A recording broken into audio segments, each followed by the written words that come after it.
жерде бізде қағаздар берген, сол қағаздарды таңдау арқылы біле қойыңыздар.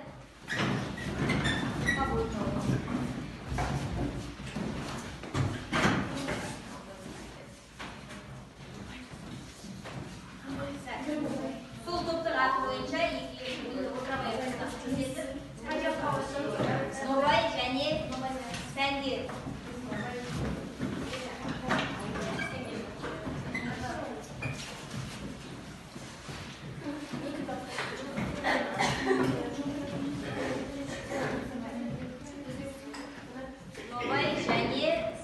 Бүгінгі сабаққа нобай және сәнгер тобы болып қатысамыз.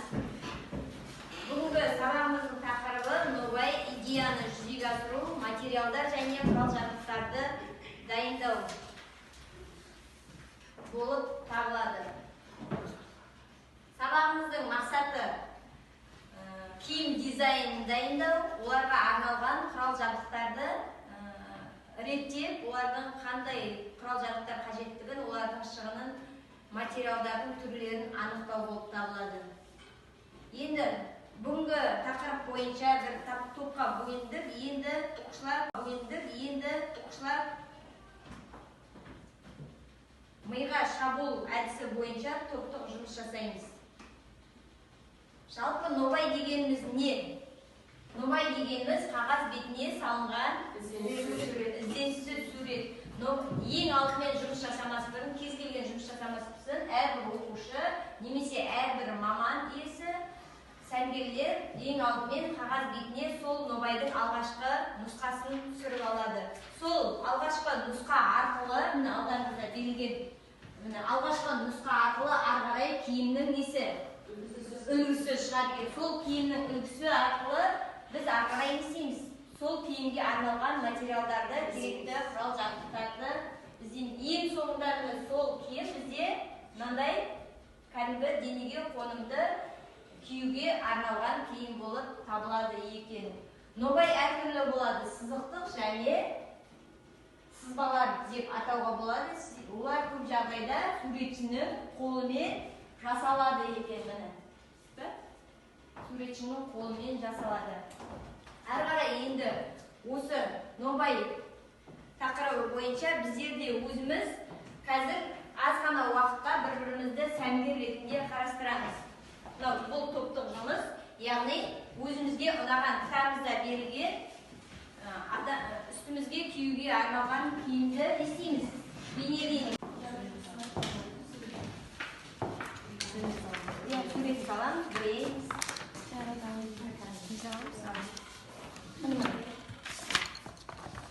Яғни үстіге киетін жейде блузка деп аталады.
Тақтада да слайдта берілген блузка бізге. Егер қажет болса.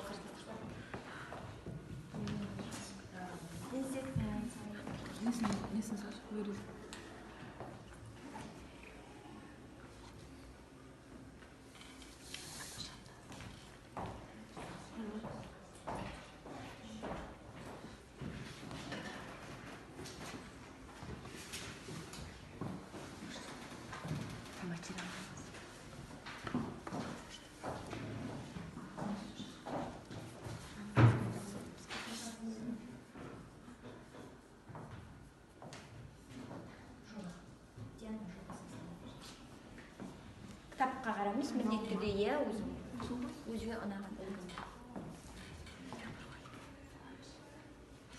бояуға жұмыстанамыз осылар салынған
қалада көмектеседі оқытады қараумен бұл топтық жұмыс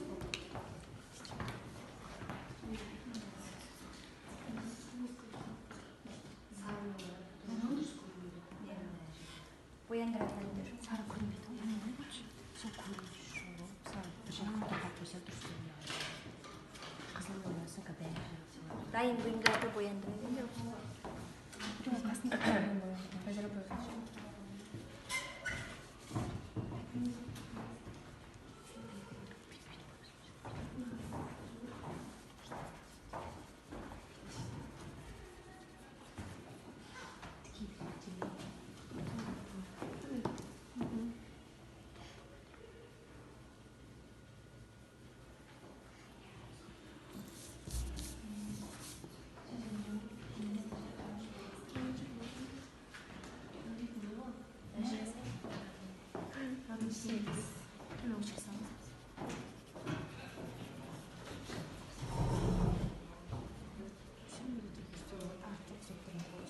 уақытта мақсаттарыңды да осылай тезірек жүзеге асырып еңбегін көрсетсеңдер деп тілеймін. Өте жақсы.